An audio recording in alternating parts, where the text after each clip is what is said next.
je m'appelle Miles Harlow et dimanche dernier, je suis entré dans la salle à manger de mes beaux-parents avec une bouteille de Bordeaux à $60 à la main, comme un geste de paix, un symbole de ma bienveillance et de mon espoir que, pour une fois, ce soir soit différent.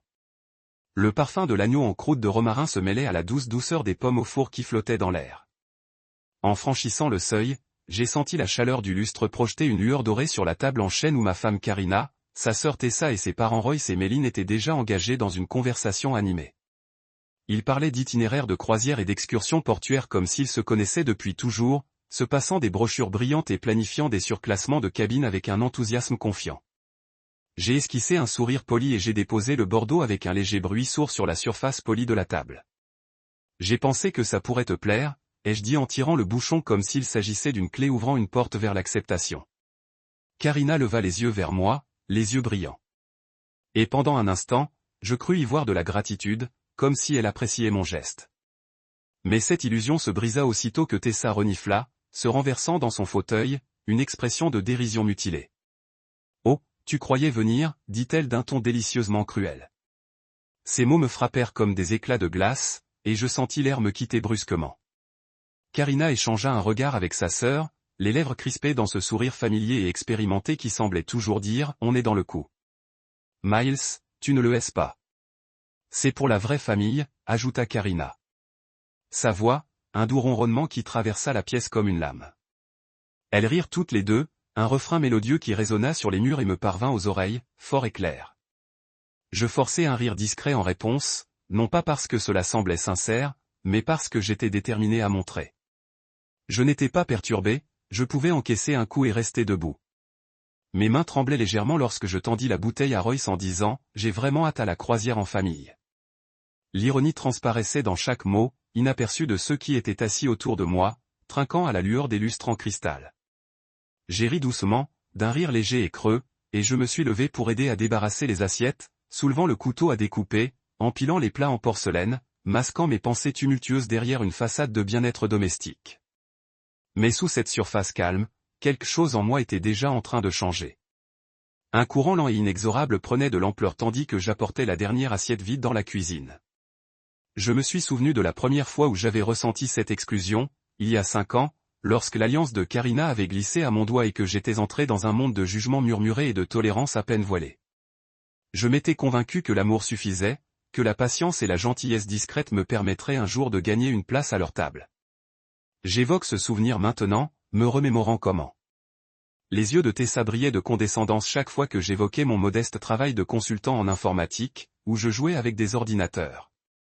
Karina le qualifiait avec dérision, comme si je passais mes journées à rêver de 1 et de 0 au lieu de soutenir la famille que j'adorais. J'avais ri de leur pique, me disant que les réunions de famille pouvaient être gênantes, que chacun avait ses particularités. Je me disais que l'amour était plus fort que le sang et pouvait combler tous les fossés. Mais ce soir, en écoutant leur rire résonner dans la salle à manger, j'ai réalisé que le respect était une monnaie d'échange que je n'avais jamais reçue. Cette tolérance était la limite de ce qu'ils pourraient m'accorder. Le lendemain, seul dans mon bureau, je créerai un dossier que j'intitulerai « Vraie famille ». Mais pour l'instant, tandis que je regardais mes beaux-parents faire tournoyer le vin dans leur verre, j'ai senti une flamme inconnue s'allumer au plus profond de moi. Ma vision s'est brouillée un bref instant à la vue du nez amusé de Méline et du sourire facile et arrogant de Royce qui racontait quelques histoires. Anecdotes sur les surclassements de cabines. J'avais envie de crier, de balancer cette bouteille à travers la pièce et de la voir se briser sur le sol en marbre, mais j'ai refoulé cette impulsion, me concentrant sur l'acte banal de débarrasser la vaisselle. Le cliquetis des assiettes me semblait étrangement sacré, un battement de tambour me guidant vers quelque chose que je n'avais jamais ressenti auparavant. Le désir d'être perçu comme plus qu'un invité, plus qu'un coursier, plus que l'homme qui apportait le vin et riait consciencieusement à des blagues qu'il ne trouvait pas drôles. Je me suis murmuré une promesse silencieuse. Une incantation à la fois terrifiante et exaltante. Je me ferai voir.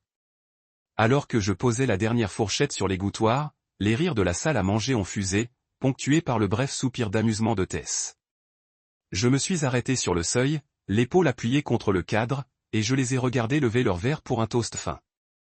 Une détermination froide m'a envahi. Karina a attiré mon regard l'espace d'un instant. Un battement de cœur s'est fait entendre et il m'a offert ce même mince sourire. Je me suis penché en avant et j'ai dit doucement, j'ai vraiment hâte de faire partie de la vraie famille, moi aussi.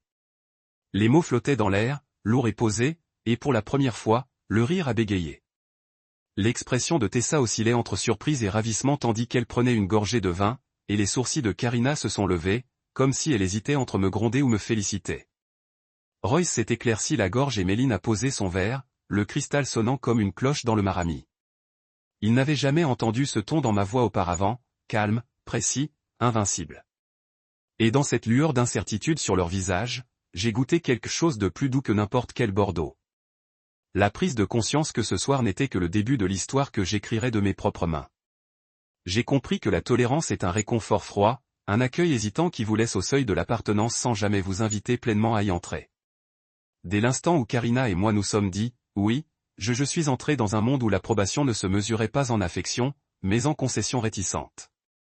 Au début, j'étais aveugle aux subtils pics dissimulés dans chaque compliment, sourde aux murmures qui me présentaient comme une concession plutôt qu'une partenaire. L'afficheur affichait le nom de Royce, mais sa voix, lorsque je répondis, était inhabituellement douce. Miles, commença-t-il. Nous réservons une autre croisière pour la semaine de Thanksgiving. Tout le monde est invité, toi aussi. L'offre flottait entre nous, miroitant de possibilités et de doutes persistants. J'imaginais Karina à ses côtés, l'exhortant à tendre la main. Mon esprit a couru à travers des souvenirs de rires sournois et de licenciements chuchotés, mais aussi à travers les excuses provisoires qui ont suivi mon intervention. Est-ce parce que tu as besoin de ma remise? Ai-je demandé avec un demi-sourire, se préparant pour une autre piqûre d'ingratitude. Pendant un moment, le silence a rencontré ma question. Puis son rire, chaleureux, authentique, a flotté à travers la ligne. Non, dit-il fermement, parce que nous avons finalement réalisé que nous avions tort. Dans cette simple admission, la leçon la plus difficile que j'ai jamais enseignée ou apprise, que l'appartenance n'est pas accordée par de grands gestes ou des fois réduites, mais par la volonté de posséder ses erreurs et de prolonger la véritable inclusion. Je n'ai pas répondu tout de suite. J'ai simplement fermé les yeux, laissant le poids de ces mots s'installer autour de moi comme une promesse. Enfin, j'ai chuchoté, laissez-moi y penser. Et dans cette pause, je sentais que je récupérais plus qu'un siège sur leur navire. Je récupérais ma propre valeur. Je me disais que la famille était un choix, que les liens que j'avais tissés grâce à la patience et à la gentillesse finiraient par faire fondre la glace autour du cœur de mes beaux-parents. Je me suis convaincu que supporter quelques sourires gênés et des blagues acerbes était un petit prix à payer pour l'amour. Mais au fond, je souffre d'être perçu comme autre chose que l'outsider qu'il tolérait pour le bonheur de Karina. Les jugements n'étaient pas toujours teintés d'humour. Lorsque j'ai décroché mon poste de consultante en informatique, une carrière que j'ai embrassée pour son côté stimulant et son potentiel de résolution de problèmes, Karina a comparé cela à un jeu d'ordinateur devant sa famille, comme si j'étais un petit garçon avec un jouet. Sa sœur Tessa a acquiescé, ses lèvres s'étirant en un sourire narquois que je connaissais si bien.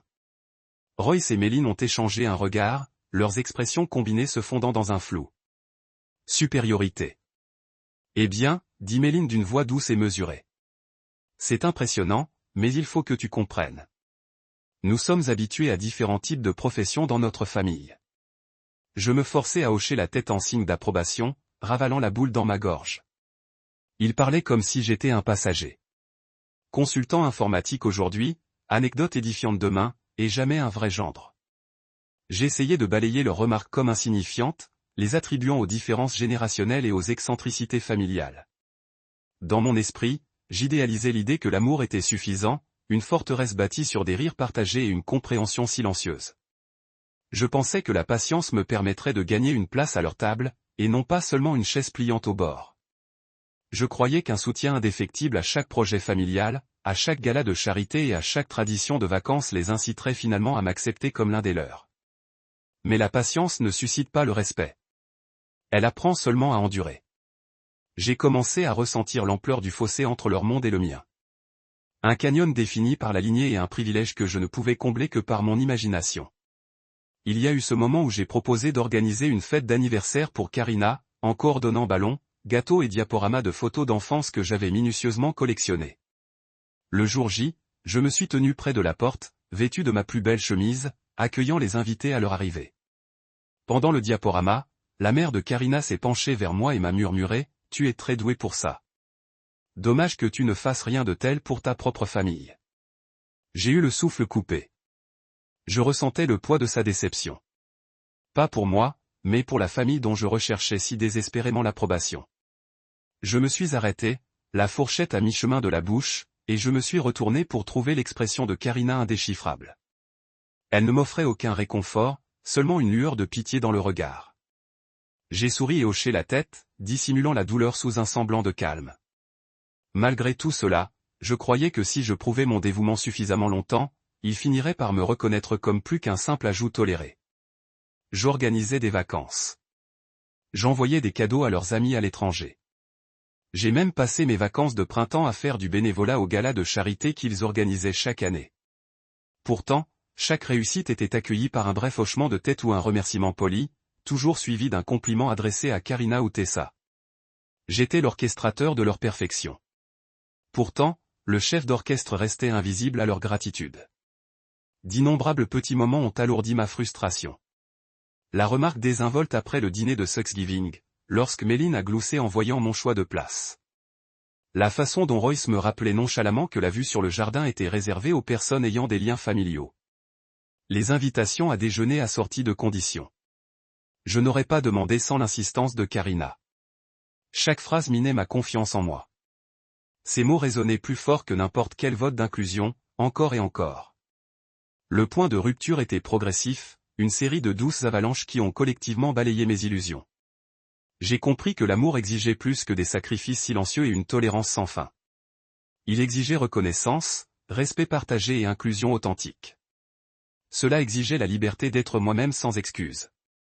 J'ai compris que les failles dans ma détermination n'étaient pas des signes de faiblesse, mais des indicateurs de vérité. Elles éclairaient le fossé entre qui j'étais et qui il me permettait d'être. Et cette prise de conscience m'a fait ressentir une lueur d'espoir que je n'avais jamais ressentie auparavant lors de réunions de famille, la responsabilisation. Aujourd'hui, assise seule dans mon bureau, me préparant à la prochaine étape de mon parcours, je sens le poids de ces 5 années s'alléger légèrement. La colère qui couve sous la surface n'est pas de l'amertume. C'est une forme de revendication. Je ne veux plus rentrer dans le moule qu'ils m'ont imposé. Je ne crois plus que ma valeur dépende de leur acceptation. Pour la première fois, je perçois la tolérance pour ce qu'elle est, une forme d'exclusion enveloppée de courtoisie, et j'ai décidé d'écrire le prochain chapitre de ma vie selon mes propres conditions. Je n'ai jamais vu l'ironie aussi clairement que lorsque je me suis assise à mon bureau tard ce mardi soir-là, la lumière de mon écran d'ordinateur illuminant les piles de confirmation de voyage que j'avais méthodiquement rassemblées pour la grande croisière de mes beaux-parents. Chaque reçu PDF et chaque carte d'embarquement témoignaient des innombrables heures que j'avais consacrées à la planification de chaque détail. Je me souviens du moment précis où j'ai réalisé à quel point j'étais convaincu qu'orchestrer leurs vacances me permettrait d'obtenir une place à leur table, que la simple organisation des vols, des cabines et de certaines excursions me transformerait enfin, d'un étranger toléré uniquement pour le bien de Karina, en quelqu'un qu'il reconnaîtrait comme un membre de la famille. Le portail des avantages voyages de mon entreprise s'ouvrait dans un onglet de navigateur, me proposant des tarifs réduits sur les traversées transatlantiques et les itinéraires méditerranéens.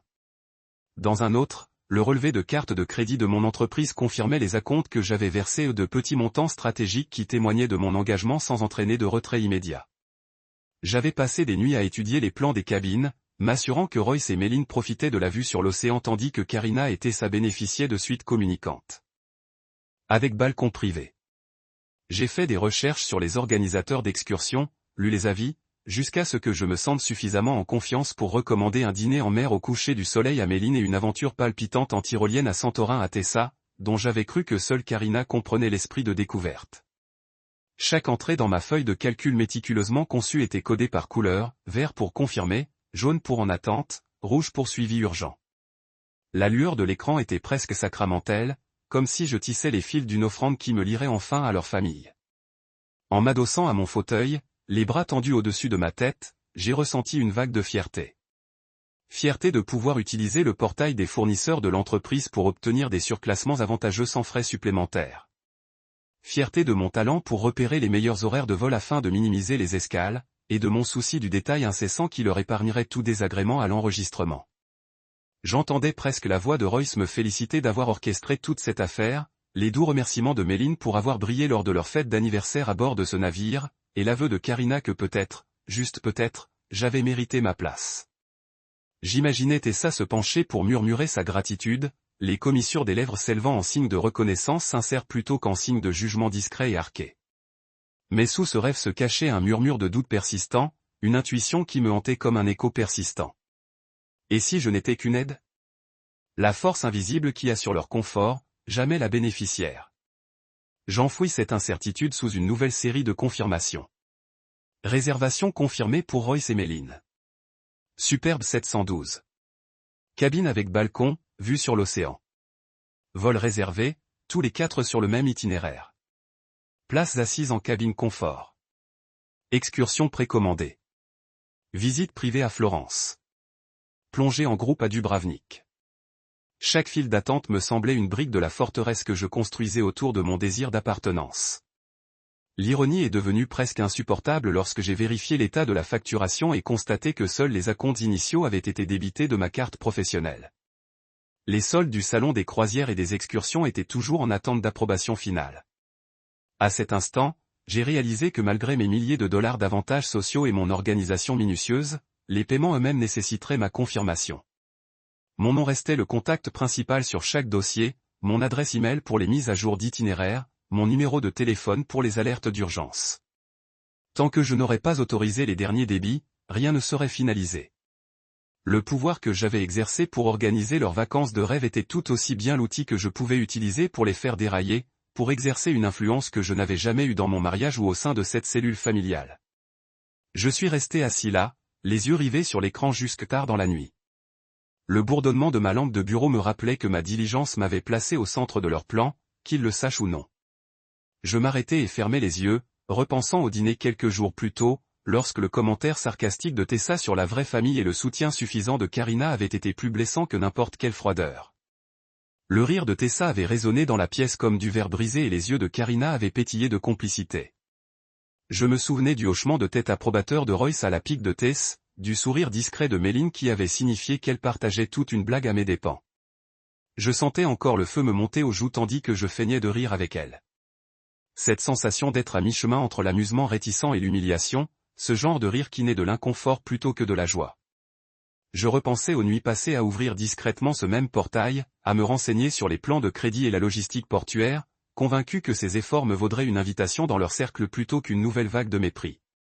À un moment indéfinissable, un de mes collègues a dû remarquer la lueur sous ma porte et frapper, me rappelant qu'il était bien passé minuit et que je faisais déjà double emploi avec une présentation client prévue pour le lendemain matin.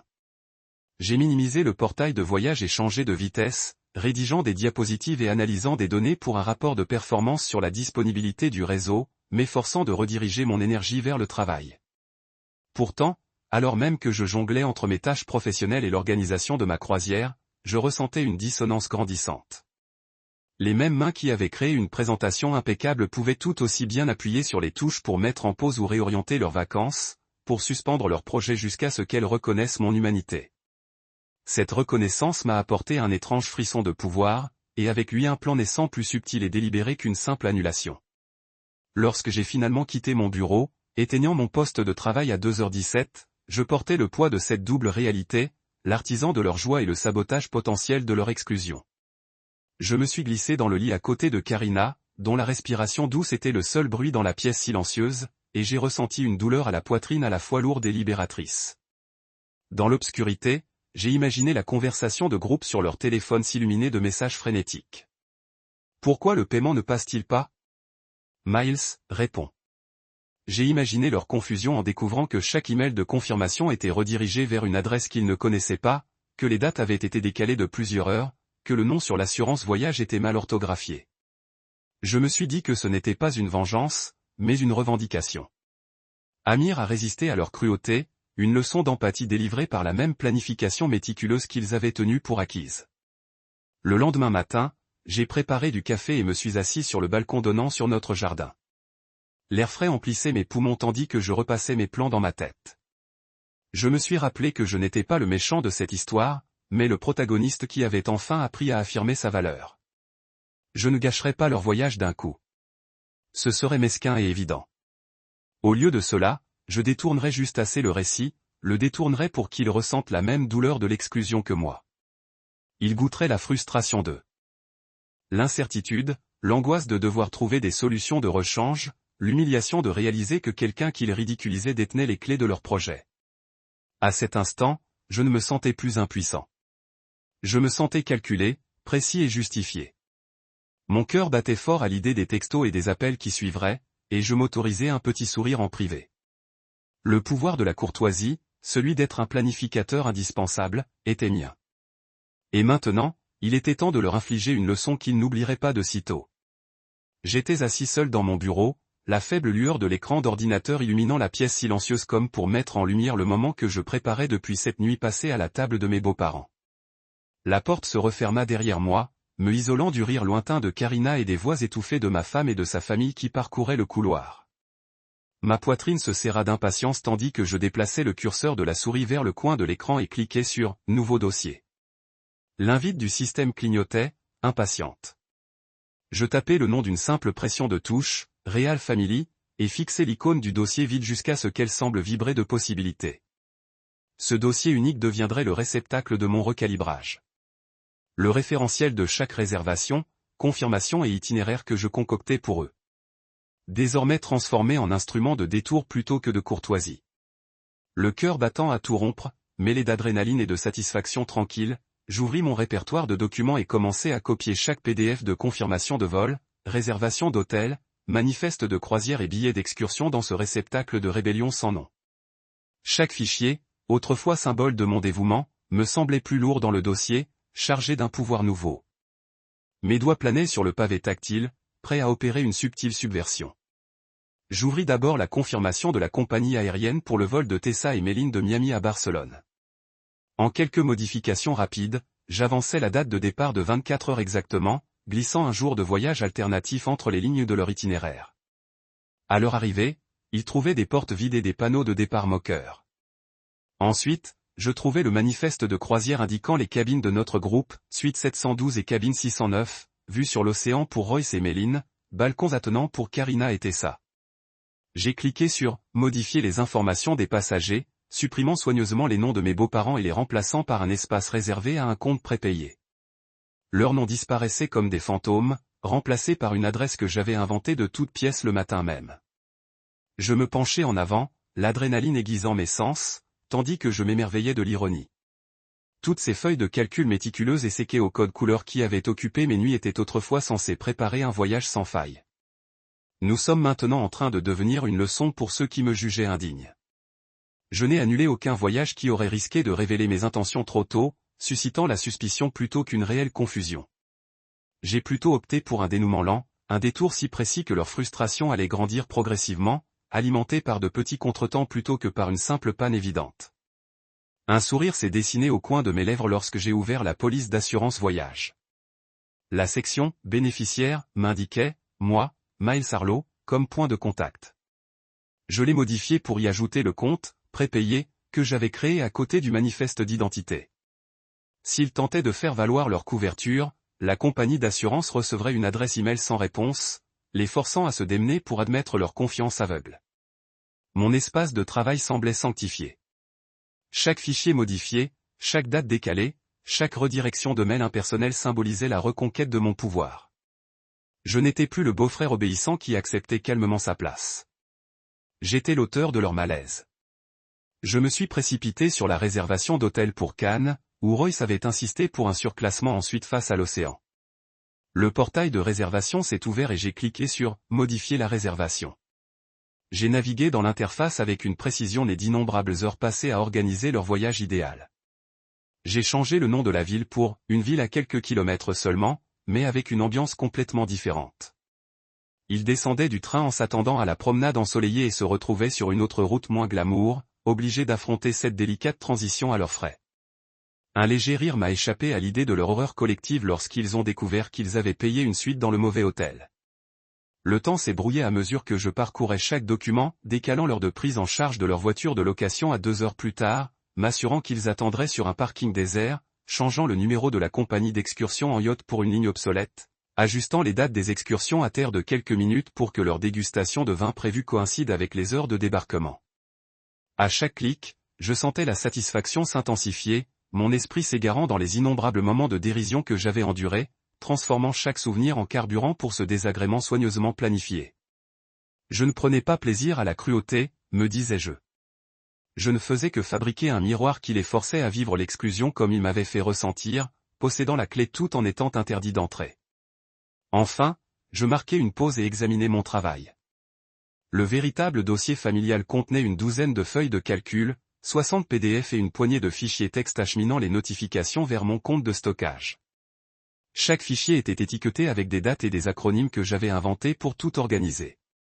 CFB Barcelona-Badil 24, CRM Manifest Swap, HTL-Direct, INS Burner.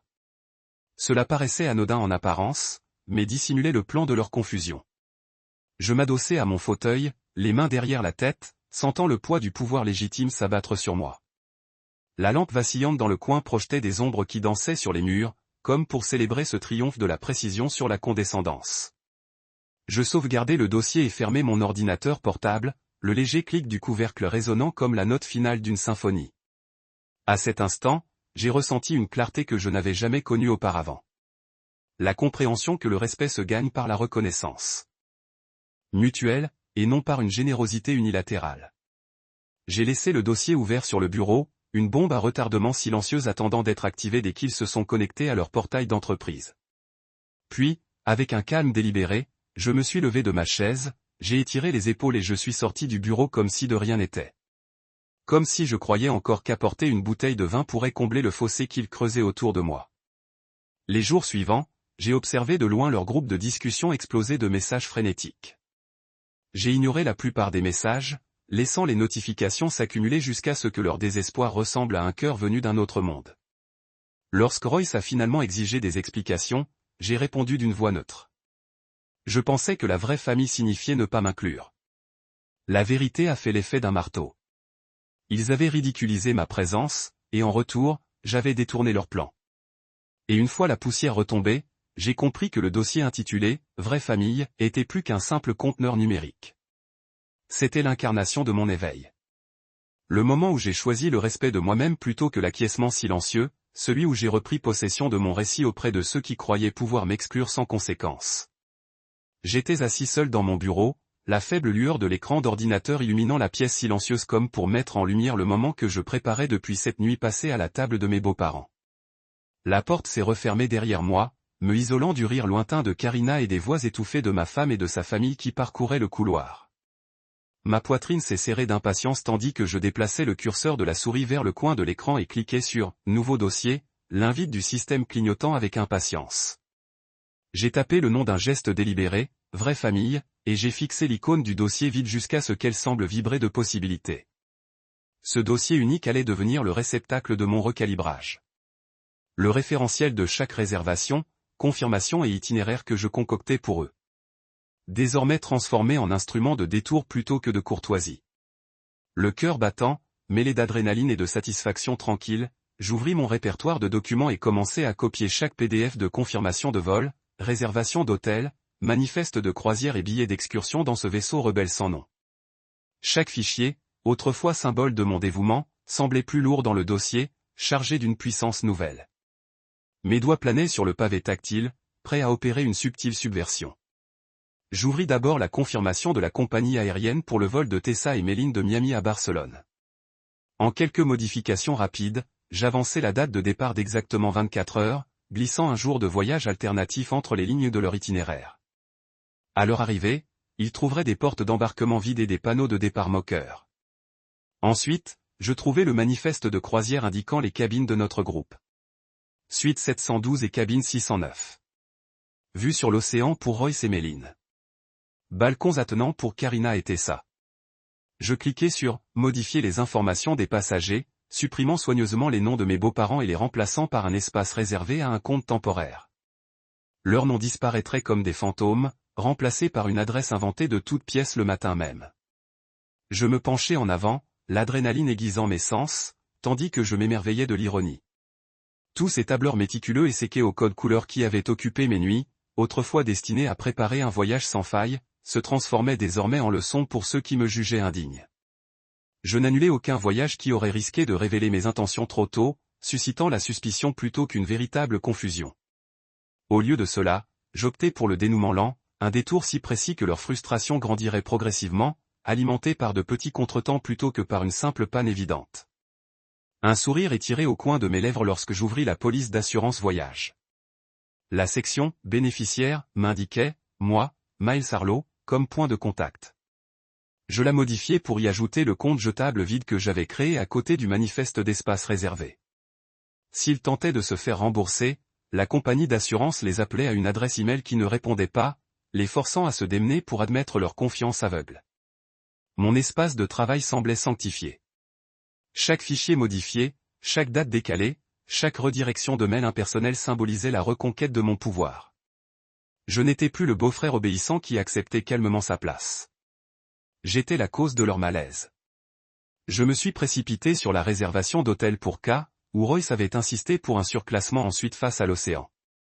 Le portail de réservation s'est ouvert et j'ai cliqué sur « Modifier la réservation », naviguant dans l'interface avec une précision née d'innombrables heures passées à organiser leur voyage parfait. J'ai changé le nom de la ville pour « à quelques kilomètres seulement », mais avec une ambiance complètement différente. Ils descendraient du train en s'attendant à la promenade ensoleillée et se retrouveraient sur une autre voie moins glamour. Forcé d'affronter cette adaptation délicate à leurs frais. Un léger rire m'échappa à l'idée de leur horreur collective lorsqu'ils découvrirent qu'ils avaient payé pour une suite dans le mauvais hôtel.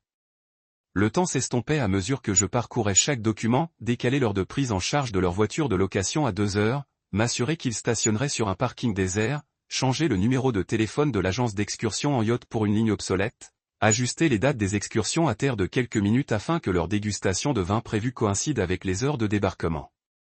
À chaque clic, je sentais la satisfaction s'intensifier, mon esprit s'égarant dans les innombrables moments de dérision que j'avais endurés, et transformant chaque souvenir en aliment pour ce désagrément soigneusement orchestré. Je ne prenais pas plaisir à la cruauté, me disais-je. Je ne faisais que fabriquer un miroir qui les forçait à vivre l'exclusion comme ils me l'avaient fait ressentir, possédant la clé tout en étant interdit d'entrée. Enfin, je m'arrêtai et examinai mon travail. Le véritable dossier familial contenait une douzaine de feuilles de calcul, 60 PDF et une poignée de fichiers texte acheminant les notifications vers mon compte jetable. Chaque fichier était étiqueté avec des dates et des acronymes que j'avais inventés pour tout organiser. CFB Barcelona-Badil 24, CRM-Ifest Swap, HTL-Irect, INS Burner. Cela semblait anodin en apparence, mais masquait le fond de leur confusion. Je me suis affalé dans mon fauteuil, les mains derrière la tête, sentant le poids d'une puissance vertueuse s'abattre sur moi. La lampe vacillante dans le coin projetait des ombres qui dansaient sur les murs, comme pour célébrer ce triomphe de la précision sur la condescendance. J'ai sauvegardé le dossier et fermé mon ordinateur portable, le léger clic du couvercle résonnant comme la note finale d'une symphonie. À cet instant, j'ai ressenti une clarté que je n'avais jamais connue auparavant. La compréhension que le respect se gagne par la reconnaissance mutuelle, et non par une générosité unilatérale. J'ai laissé le dossier ouvert sur le bureau, une bombe à retardement silencieuse attendant d'être activée dès qu'ils se sont connectés à leur portail d'entreprise. Puis, avec un calme délibéré, je me suis levé de ma chaise, j'ai étiré les épaules et je suis sorti du bureau comme si de rien n'était, comme si je croyais encore qu'apporter une bouteille de vin pourrait combler le fossé qu'ils avaient creusé autour de moi. Les jours suivants, j'ai gardé mes distances.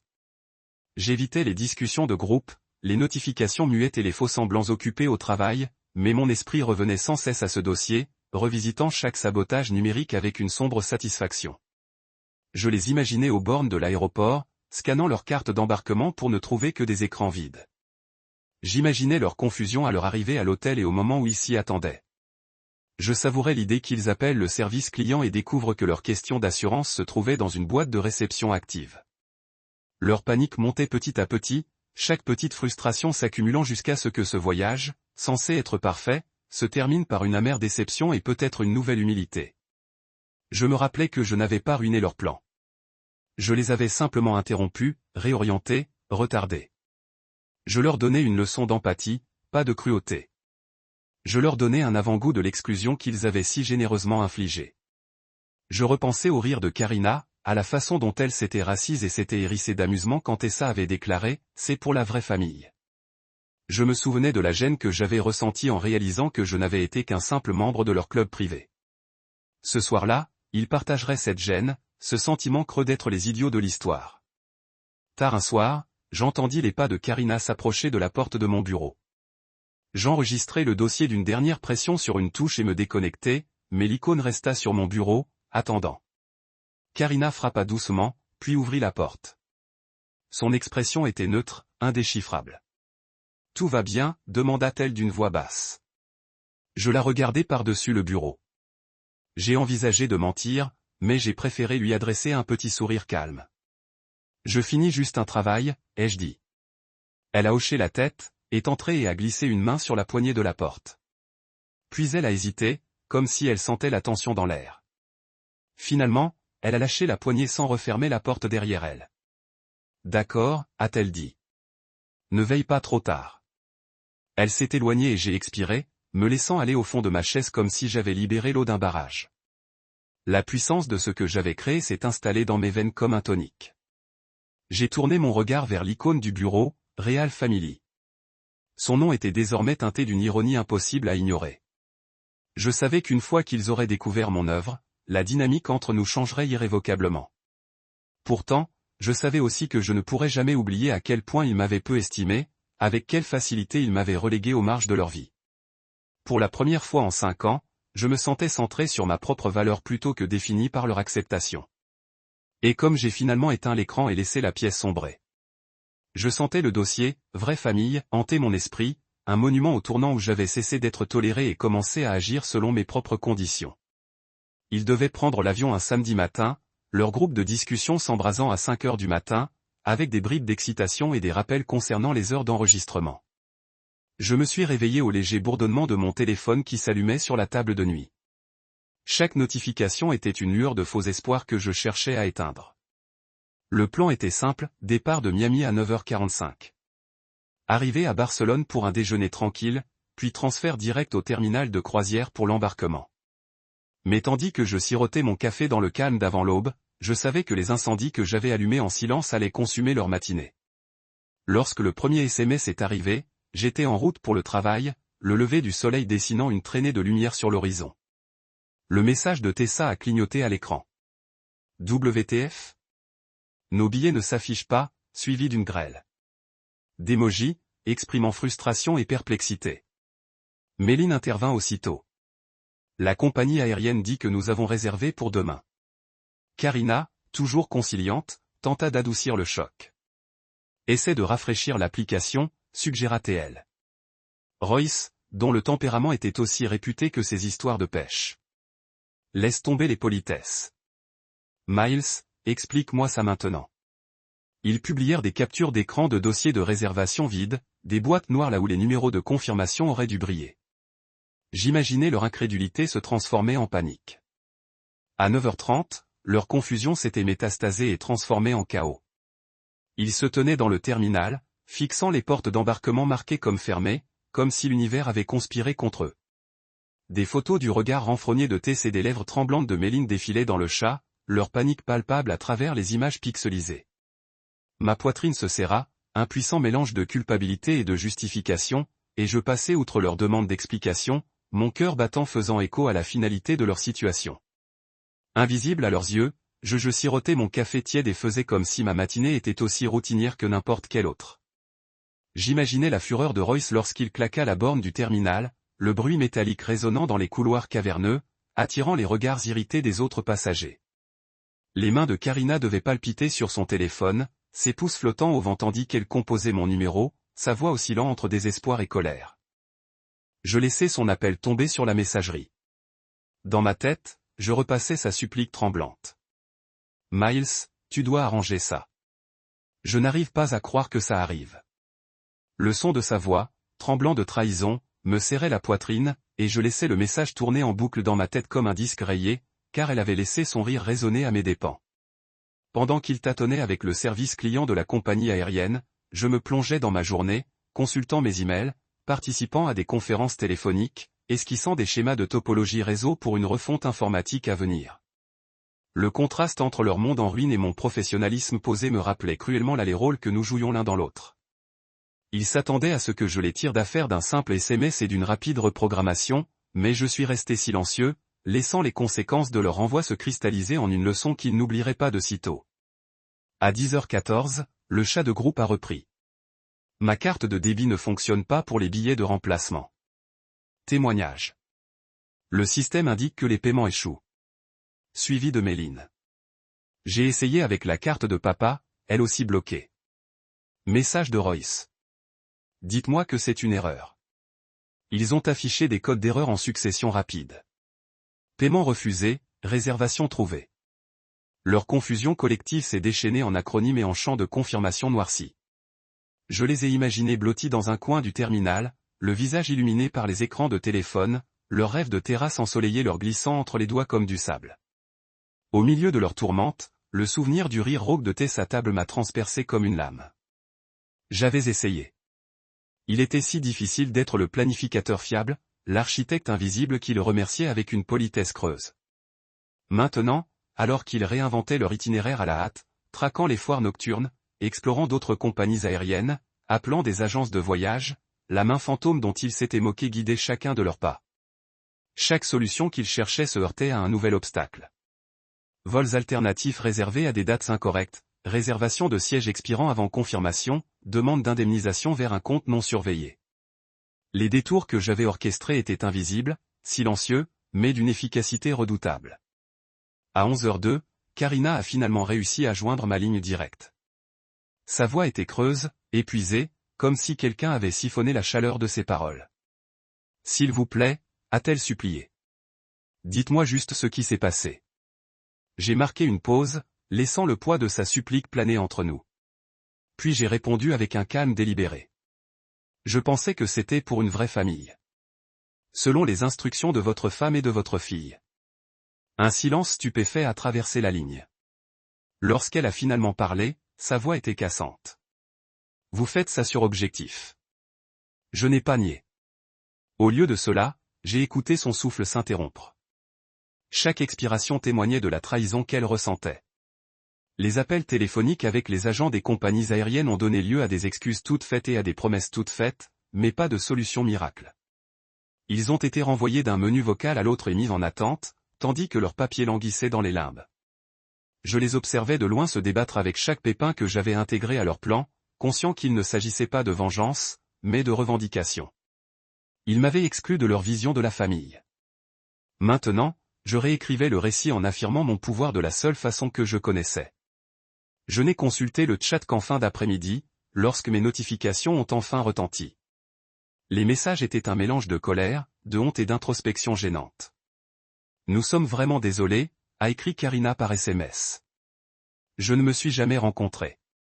Nous ne l'avons jamais réalisé. Royce, contrit à contre-cœur, a écrit « Nous vous devons des excuses ». Tessa est restée silencieuse, son absence est la reconnaissance tacite de sa propre cruauté. Dans ce numérique après une pause, j'ai senti un changement plus subtil sous les fondations de nos relations, un changement qu'aucun vin ni aucune conversation polie ne pourrait réparer. Je me suis adossé, sentant le poids de mes actes s'abattre sur moi comme un manteau. Le chaos que j'avais créé parlait plus fort que n'importe quelle excuse et a tout changé entre nous. Plus de retour en arrière. Plus jamais. La lumière du matin filtrait à travers les stores tandis que j'étais assise à la table de ma cuisine, savourant un café noir refroidi depuis des heures. Mon téléphone reposait face contre terre à côté de mon ordinateur portable, l'écran sombre et silencieux, un choix conscient. Après le chaos du groupe d'embarquement, je m'étais juré de ne répondre immédiatement à aucune de leurs supplications désespérées. Laissons-les mijoter, me suis-je dit. Qu'ils ressentent l'anxiété d'être laissés dehors dans le froid. La journée s'étendait devant moi, banale en apparence. Je me connectais au travail, répondais aux emails des clients, participais à une réunion stratégique avec l'équipe de sécurité réseau. Pendant ce temps, mes beaux-parents restaient bloqués quelque part entre Miami et Barcelone, attachés à moi par la toile numérique que j'avais tissée. À 11h30, mon téléphone vibrait avec insistance. Je jetai un coup d'œil à l'écran et vis le nom de Royce clignoter en lettres lumineuses. Sa sonnerie était un coup de trompette grave et menaçant, une sonnerie qu'il avait choisie, je le soupçonnais, pour souligner sa suffisance. J'eus une lueur d'impatience et la laissai sonner 2, 3 fois. Puis je cliquai sur « Ignorer ». J'ouvris ma boîte mail et vis une avalanche de messages, urgents, problème de vol, échec de paiement de croisière. Mes doigts survolèrent la souris tandis que je les parcourais, cataloguant mentalement les erreurs que j'avais provoquées. Vol retardé, réservation déviée, impasse d'assurance. C'était presque poétique. À midi, les appels s'étaient multipliés. Le numéro de Royce réapparaissait sans cesse sur mon écran. Chaque tentative était un battement de désespoir.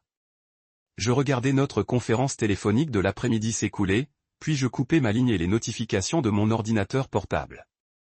J'avais besoin d'un moment de lucidité avant de répondre. Mes pensées revinrent à ce dîner, au moment précis où le reniflement moqueur de Tess et la raillerie de Karina avaient annoncé « Tu ne fais pas partie de cette famille ». Je pouvais presque entendre l'écho de leur rire dans ma tête, aigu et électrisant. Mon pouls s'accéléra, mêlé à un cocktail de douleur persistante et d'excitation due au pouvoir que je détenais. À 12h17 précise, Roy s'appela de nouveau. Je fixais l'écran tandis que le compte à rebours s'écoulait. Roy Sarlo appelait et je me rappelais que quoi que je dise, cela allait remodeler notre relation. J'appuyais sur « Répondre ». Sa voix explosa dans le haut-parleur, aiguë de colère et d'incrédulité. « Miles, aboya-t-il. Tu ferais mieux de répondre à ce foutu téléphone. On t'a confié ce voyage. Que s'est-il passé? On est bloqué à l'aéroport et ils disent qu'on ne paie rien. Si c'est ça que tu appelles une blague, coupa-t-il, s'attendant à ce que je sursaute pour implorer son pardon. Au lieu de cela, je refermai mon ordinateur portable et je me suis adossé à mon siège, laissant ces paroles emplir l'espace entre nous. J'ai coupé le micro, non pas par crainte d'être écouté aux portes, mais parce que j'avais besoin d'un moment pour me calmer. Le bourdonnement de la civilité au bureau s'est estompé, remplacé par le crépitement brut de sa frustration. J'ai desserré les poings et fermé les yeux pour respirer, me remémorant les mois passés à collecter et à classer chaque détail de cet itinéraire. Des nuits remplies de recherches sur les meilleurs voyagistes, des vols réservés stratégiquement pour minimiser les escales, des surclassements avantageux grâce aux avantages sociaux. Les mêmes mains qui avaient œuvré à la création d'un voyage parfait tenaient maintenant les rênes de son déroulement. J'ai réactivé le micro et parlé avec la précision calme de quelqu'un qui avait répété ce moment. Je supposais que c'était pour une vraie famille, ai-je dit d'une voix égale, ma voix ne laissant transparaître ni remords ni triomphe. Pour les instructions de votre femme et de vos filles. La respiration de Royce s'est arrêtée à l'autre bout du fil, et je l'ai imaginé reculer, les mots le frappant comme un coup inattendu. Quoi? De quoi parles-tu? Demanda-t-il, mais la colère s'était dissipée, remplacée par une pointe de confusion. Tessa dit, je n'étais pas invité. Karina dit que c'était réservé à la vraie famille. Je te prie au mot. Le silence s'installa tandis qu'il absorbait ma réponse. J'attendis, laissant la tension s'intensifier jusqu'à ce que même mon cœur batte bruyamment à mes oreilles. C'est une sorte de coup monté, demanda-t-il finalement, déconcerté. Je pouvais presque voir son attitude passer de l'arrogance à l'incrédulité. Pas un coup monté, répondis-je. Une réponse. Je regardais le compteur d'appels s'accélérer. 125, 130, 145. La voix de Royce était basse lorsqu'il reprit la parole, teintée de honte. Je n'avais pas réalisé, bredouilla-t-il, les mots s'agitant comme s'il essayait de comprendre la situation. Mais on t'a payé. J'ai vu les dépôts sur ton relevé de carte professionnelle. Tout semblait aller pour le mieux. Je fermai les yeux et inspirai profondément, laissant le silence s'installer entre nous comme un épais silence. Brouillard. À compte seulement, lui ai-je rappelé. Les derniers paiements attendaient encore votre confirmation, et aucun de vous n'a pris la peine de me le demander. J'entendais ses pensées dérailler, rongées par sa propre culpabilité. Le poids de son hypocrisie pesait sur lui. Je suppose, dit-il d'une voix hésitante. J'aurais dû gérer ça différemment. Sa voix était basse, vulnérable même, bien loin du ton autoritaire et dominateur qu'il employait à table. J'ai résisté à l'envie de savourer sa contrition. Au lieu de cela, j'ai gardé un ton mesuré. Ce n'est pas une question d'argent, ai-je dit. Ni de luxe. C'est une question de respect. J'ai marqué une pause pour laisser planer mes mots. Vous m'avez invité à votre table. Vous m'avez servi du vin et demandé de sourire. Mais vous m'excluez dès qu'il s'agit de quelque chose que vous considérez comme réel. On ne peut pas tout avoir. Royce s'est éclairci la gorge. Je comprends votre point de vue, dit-il doucement. Mais c'est extrême. Son aveu était à la fois une bombe et un défi. Peut-être trop extrême, a-t-il ajouté. Au bout d'un moment, j'ai réfléchi à ma prochaine question. Je prononçais mes mots avec précaution, sachant qu'ils détermineraient le cours des interactions futures de notre famille. Peut-être, approuvai-je. Mais parfois, il faut sentir la porte claquer avant de réaliser qu'on est dehors. Il inspira, puis expira lentement. Je m'excuse, dit-il, la conviction dans sa voix prenant une cadence nouvelle que je n'avais pas perçue. Au nom de notre famille, nous avons été irréfléchis. Nous ne voulions pas vous faire sentir comme un étranger. Les mots étaient hésitants, mais ils avaient du poids. Une graine de compréhension avait été semée, même si je n'étais pas certaine qu'elle s'épanouisse ou se fane. Je m'autorisai un bref hochement de tête, bien qu'il ne le voie pas. Merci de dire ça, répondis-je. J'ai besoin de temps pour réfléchir à ce que tout cela signifie. Royce hésita avant de répondre. Prends ton temps, dit-il. Quand tu seras prêt, discutons de la solution. Nous raccrochâmes là, et je restai assis un moment, le téléphone collé à mon oreille comme une bouée de sauvetage que je venais de couper. Le silence qui suivit fut profond. Pas de SMS, pas de notifications urgentes, seulement le tic-tac régulier de l'horloge de la cuisine, marquant un tournant dans notre relation. J'ai fermé les yeux et expiré lentement, ressentant la tension d'une jeune femme et l'éclat d'un léger triomphe. À cet instant, j'ai compris que la confrontation, même douloureuse, pouvait être le catalyseur du changement. Les excuses de Royce, aussi timides fussent-elles, confirmaient le fossé que j'avais été obligé de franchir seul. Je savais que le chemin vers une véritable inclusion serait long et incertain.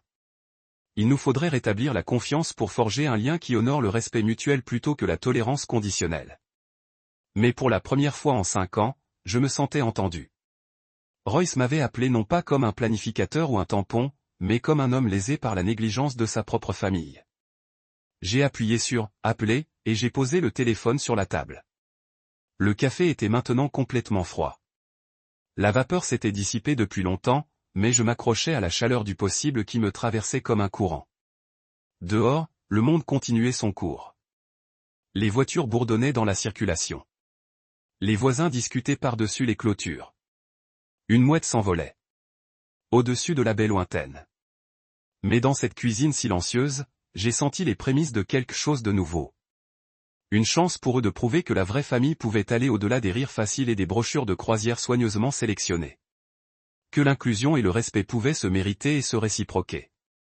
Je me suis levé, relâchant la chaise en raclant doucement le carrelage. Mes épaules se sont redressées tandis que je me dirigeais vers la fenêtre et contemplais le quartier, baigné par le soleil de midi.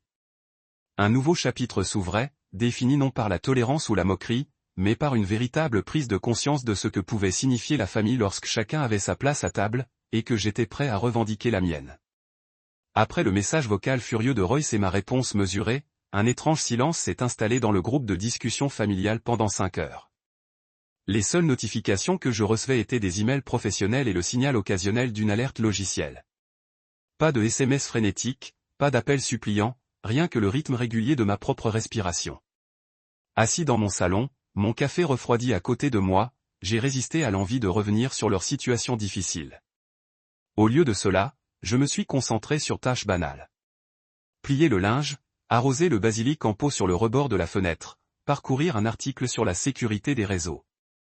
Chaque geste ordinaire me semblait presque provocateur, comme si je reprenais ma vie en main, loin du chaos que j'avais provoqué. Et pourtant, sous cette surface sereine, je savourais l'idée qu'ils étaient aux prises avec les conséquences de leur propre cruauté, contraints d'affronter la douleur de l'exclusion comme je l'avais ressenti tant de fois auparavant. Lorsque le silence se rompit enfin, ce ne furent pas des excuses, mais une accusation acerbe. Le nom de Karina apparut 16 fois sur l'écran de mon téléphone, 6 appels manqués, 10 messages vocaux, chacun marqué d'urgence par son ton frénétique. Puis Tessa laissa 6 messages vocaux si dérangés que même son sang-froid habituel se transforma en douleur et en colère. Je pouvais presque entendre sa voix se briser lorsqu'elle m'accusa de sabotage financier. Des mots empreints d'incrédulité qu'une personne qu'elle jugeait inférieure puisse perturber à ce point ses plans. Le message de Méline apparut ensuite. C'est ta faute d'être si sensible. Accompagné d'une réponse sèche. Débloque-moi quand tu seras prêt à t'excuser. Puis, contre toute attente, Kyle, mon seul beau-frère à peu près décent, m'a envoyé un message privé. Que s'est-il passé, mec? Je fixais le message de Kyle, les doigts planant sur le clavier. Sa question semblait sincère, contrairement aux autres, et une pointe de regret m'a traversé. Un instant, j'ai envisagé de tout expliquer, d'assumer pleinement mes actes devant cet allié. Mais j'ai réalisé que ma réponse ne pouvait être motivée par la culpabilité ou par un désir de compassion. Elle devait rester fidèle à la leçon que je voulais lui donner. Alors j'ai tapé lentement. Ils m'ont dit que je n'étais pas de la famille. Alors j'ai arrêté de me comporter comme tel.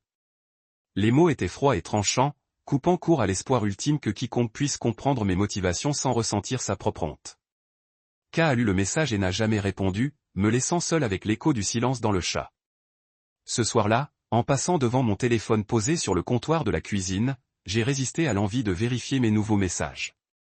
Au lieu de cela, j'ai mis la table. Pour le dîner. 2 assiettes, 2 fourchettes, sachant que Karina arriverait bientôt. Je n'avais rien préparé d'extravagant, juste du poulet rôti et des légumes vapeur, le genre de repas maison qui symbolisait le confort et la routine.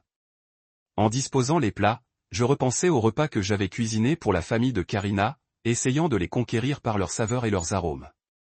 Maintenant, chaque tranche de poulet me rappelait leur rire dédaigneux, et chaque carotte semblait porter le poids de leur moquerie. Pourtant, je servais le repas sans un mot, déterminé à honorer notre relation à ma façon plutôt qu'à la leur. Lorsque Karina ouvrit la porte, ses yeux étaient rouges et lasses. Elle s'attarda sur le seuil, hésitant entre entrer ou se détourner. Je fis un geste vers la table, et elle se glissa sur la chaise en face de moi. Nous mangeâmes en silence pendant plusieurs bouchées, le cliquetis des couverts ponctuant la tension entre nous. Finalement, elle posa sa fourchette et croisa mon regard. L'espace d'un instant, je vis la vulnérabilité derrière son air calme, la culpabilité, la fatigue de devoir défendre les actions de sa famille, la tristesse de savoir qu'elle avait contribué à infliger cette douleur. Elle soupira et dit, « Je ne sais même pas par où commencer. » Je me suis adossé, les bras croisés. « Commence par m'expliquer pourquoi je ne fais pas partie de la vraie famille, » dis-je doucement. Mes mots restèrent suspendus dans l'air comme un défi et une invitation. Les épaules de Karina s'affaissèrent et elle détourna le regard, rassemblant ses pensées. Sa voix tremblait lorsqu'elle répondit, « Tessa, moi et moi, on n'a pas réfléchi. On plaisantait. Nous n'avions pas réalisé à quel point cela semblait cruel. » Elle marqua une pause, essuyant une larme sur sa joue. « Je suis désolé, Miles. » J'ai ri, encouragé son geste, sans jamais réfléchir à ce que tu ressentais. Cet aveu retentit lourdement entre nous. Je décroisai les bras et adoucis ma posture, non pas par soumission, mais en signe de reconnaissance qu'elle reconnaissait enfin la souffrance qu'elle avait provoquée. Je voulais croire que ses excuses étaient sincères, que sa tristesse était plus profonde que la peur d'une réprimande. « J'apprécie que tu dises ça, » répondis-je. « Il ne s'agit pas seulement de la croisière ou des paiements. C'est une question de respect. » Je marquai une pause pour laisser le poids de ce mot pénétrer mon esprit. « J'ai besoin de savoir que tu me considères comme ton partenaire, pas comme quelqu'un à tolérer ou à rejeter. » Karina hocha la tête, des larmes coulant sur ses joues tandis qu'elle tendait la main par-dessus la table pour la toucher. Nous restâmes assis ainsi un moment, silencieux mais connectés, les assiettes refroidissant devant nous. Alors que la conversation de groupe était encore plongée dans un désordre numérique, à cet instant précis, dans la cuisine. À table, nous avons commencé à combler le fossé creusé par le rire et l'indifférence. Cela prendrait du temps, d'innombrables conversations, de nouvelles tentatives de confiance, et peut-être une nouvelle mise à l'épreuve de nos limites, mais pour la première fois, j'ai vu une lueur de compréhension dans les yeux de Karina. Le silence dans la conversation avait été assourdissant, mais il avait aussi ouvert la voie à un dialogue différent, ancré dans l'honnêteté, la responsabilité et la possibilité d'une véritable inclusion. Et tandis que nous nous tenions la main de l'autre côté de la table, j'ai réalisé que la leçon que j'avais imposée par un sabotage subtil n'était que le début du travail nécessaire pour transformer la tolérance en une véritable famille. Le message est arrivé dimanche matin, simple et troublant. Il faut qu'on parle. Viens dîner. Mes parents seront là. J'ai fixé le message un long moment, le poids de chaque invisibilité pesant sur moi avant de taper, « OK ?» Je me suis habillé délibérément d'une simple chemise noire et d'un jean foncé. Pas de vin, pas de civilité, aucune tentative d'apaiser la tension qui s'était installée entre nous. En arrivant chez Royce et Méline, l'air était glacial. Il faisait plus froid, comme si leur grand hall d'entrée avait été refroidi pour éloigner la chaleur et la familiarité. Je suis entré sans un mot, et Royce m'a ouvert d'un hochement de tête raide au lieu de sa poignée de main tonitruante habituelle. Méline s'attardait derrière lui, les yeux détournés, tandis que Tessa errait dans le couloir, les bras croisés. Karina se tenait à l'écart, les épaules affaissées, et en entrant dans la salle à manger, j'ai remarqué la table dressée avec de la porcelaine fine et des verres en cristal, mais pas de bouteille de vin, une omission intentionnelle qui en disait long. Les parents de Karina étaient assis à chaque extrémité de la table en chêne poli. Je me suis assis en face de Karina, et pendant un instant, nous nous sommes simplement regardés par-dessus l'étendue de bois poli. Puis, Karina s'est éclairci la gorge et m'a montré les marque-places. À côté de ma chaise se trouvait un espace vide intitulé Miles Harlow, la seule carte sans invité correspondant. Le silence s'est prolongé jusqu'à ce que Royce se penche en avant, la voix cassante. Explique-nous exactement ce que tu as fait. J'ai inspiré, sentant le courage et la détermination s'installer. J'ai craqué et j'ai recommencé à repenser à chaque réservation. Chaque nom que j'avais modifié, chaque date que j'avais décalée juste assez pour semer la confusion sans annulation pure et simple. J'observais leur visage en parlant. Royce serra les mâchoires, Méline les yeux remplis de larmes. Tessa rougit de honte. J'ai décrit comment j'avais créé une adresse email jetable, redirigé les demandes d'indemnisation, modifié les itinéraires et décalé leurs heures de départ, tout cela en réponse au grognement de Tessa et à la cruelle déclaration de Karina selon laquelle je ne faisais pas partie de la vraie famille. En détaillant chaque changement calculé, j'ai senti la tension se relâcher en moi, comme si exprimer ces vérités à voix haute me redonnait le contrôle. Quand j'ai eu fini, j'ai levé les yeux et j'ai dit, vous m'avez traité de moins que de la famille, alors je vous ai traité comme des étrangers, détachés, indésirables et entièrement à votre merci. L'espace d'un instant, personne ne bougea. Puis Tessa fondit en larmes, enfouissant son visage dans ses mains. Méline s'essuya les yeux avec un mouchoir en dentelle, et les épaules de Royce s'affaissèrent, vaincus. Karina tendit la main par-dessus la table et la prit, la voix tremblante, tandis qu'elle murmurait, « Je n'avais jamais voulu que ça aille aussi loin. » Je retirai doucement ma main et répondis, « Vous avez tous eu l'occasion de faire mieux, mais vous avez préféré rire. Ce soir, l'invitation est inégale. Vous m'avez invité ici, mais vous ne m'avez laissé d'autre choix que la vérité. » La voix de Méline tremblait lorsqu'elle dit, « Nous sommes désolés, Miles. Vraiment désolés. » Royce hocha la tête, reconnaissant la gravité de son erreur. J'évaluai leur remords et m'autorisai un petit hochement de tête là sans retour. Il n'y eut ni feu d'artifice, ni réconciliation théâtrale. Juste la tranquille compréhension que le respect avait été brisé et que le reconstruire nécessiterait plus que de simples paroles. Assis là, 6 personnes autour d'une table, soit 7. L'espace sur mon marque-place était à la fois une blessure et une opportunité.